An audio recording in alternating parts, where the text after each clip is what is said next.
Hi friends, இன்றைக்கி நம்ம ஒரு பொங்கல் ரெசிபி தான் பார்க்க போகிறோம். நம்ம எப்போவுமே பச்சரிசி வச்சு பொங்கல் செய்வோம்ல.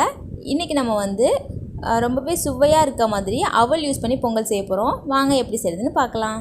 ஃபஸ்ட்டு நம்ம ஸ்டவ்வில் பாத்திரம் வச்சுட்டு நான் வந்து 1 கப் அவல் எடுத்திருக்கேன். அதுக்கு வந்து நம்ம 3 கப் வந்து தண்ணி சேர்த்துக்கலாம். நீங்கள் டம்ளரோ கிண்ணமோ எதில் அளக்குறீங்களோ அதுலேயே எல்லாத்தையுமே அளந்துக்கோங்க, கரெக்டாக இருக்கும். இந்த தண்ணி வந்து கொதிக்கிறதுக்குள்ளே நம்ம இப்போ பருப்பு வறுத்துக்கலாம். நான் வந்து 1/4 கப் பைத்தம்பருப்பு எடுத்திருக்கேன்.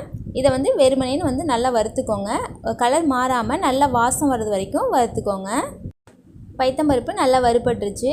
தண்ணியும் கொதிக்க ஆரம்பிச்சிட்டு நம்ம இப்போ வந்து அந்த வறுத்து வச்சுருக்க பைத்தம்பருப்பை இந்த தண்ணியில் சேர்த்துக்கலாம். சேர்த்துட்டு ஒரு கரண்டி வச்சு கலந்து விட்டுருங்க.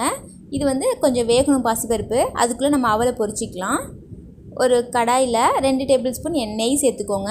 இந்த நெய் நல்லா சூடான பிறகு 10 போல் முந்திரி 10 திராட்சை சேர்த்து இதை பொன்னிறமாக வறுத்து எடுத்து வச்சுக்கோங்க. இப்போ இந்த நெய் போதும். இந்த நெய்லேயே வந்து நம்ம அவல் பொரிச்சிக்கலாம். நான் 1 கப் அவல் எடுத்திருக்கேன். இதை வந்து ஸ்டவ்வை லோ ஃப்ளேமில் வச்சுட்டு இதை வந்து நல்லா பொரிச்சிக்கோங்க. அவல் வந்து நல்லா பொரிஞ்சு வரணும். அவல் நல்லா பொரிஞ்சு நல்லா கிறிஸ்பாக ஆகிடும். நமக்கு அந்த கலந்து விடும்போது அந்த சவுண்ட் நல்லா கேட்கும். இப்போ பாருங்கள், அவல் நல்லா பொரிஞ்சிருச்சு. இப்போ நம்ம ஸ்டவ் ஆஃப் பண்ணிடலாம். நம்ம வேக வச்ச பைத்தம்பருப்பு நல்லா வெந்துருச்சு.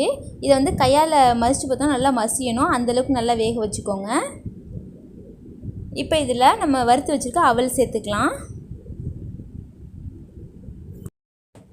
இப்போ நான் கரண்டி வச்சு நல்லா கலந்து விட்டுருங்க. இந்த அவல் வந்து நல்லா தண்ணியெலாம் உறிஞ்சிக்கும்.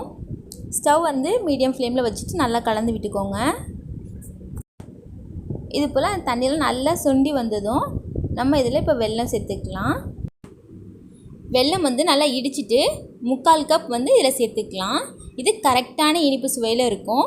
உங்களுக்கு இனிப்பு வந்து அதிகமாக வேணும்னா 1 கப் சேர்த்துக்கோங்க, கம்மியாக வேணும்னா 1/2 கப் சேர்த்துக்கோங்க. இது நல்லா வந்து நம்ம கலந்து விட்டுக்கலாம். வெல்லம்லாம் நல்லா மெல்ட் ஆகி அதுவும் நல்லா திக்காகணும்.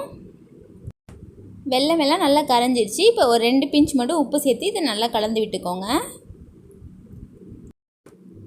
கொஞ்ச நேரத்துலேயே நல்லா வந்து திக்காக ஆரம்பிச்சிடும். நமக்கு பாருங்கள், இது போல் நல்லா திக்காக வந்ததும் இது கூட நம்ம வறுத்து வச்சுருக்க திராட்சை முந்திரி சேர்த்துட்டு தேவைப்பட்டால் 1 டீஸ்பூன் நெய் சேர்த்து இதை நல்லா கலந்து விட்டுக்கோங்க. இதை நல்லா கலந்து விட்டாச்சு. இப்போ லாஸ்ட்டாக 2 சிட்டிக்கு வந்து ஏலக்காய் தூள் சேர்த்துட்டு இதே லைட்டாக கலந்து விட்டு ஸ்டவ்வை ஆஃப் பண்ணிடலாம். நமக்கு ரொம்பவே டேஸ்டான அவல் பொங்கல் சூப்பராக ரெடி ஆகிடும். இது வந்து அவல் வச்சோ செஞ்சுருக்கோன்னே தெரியாது, அவ்வளோ டேஸ்ட்டாக இருக்கும்.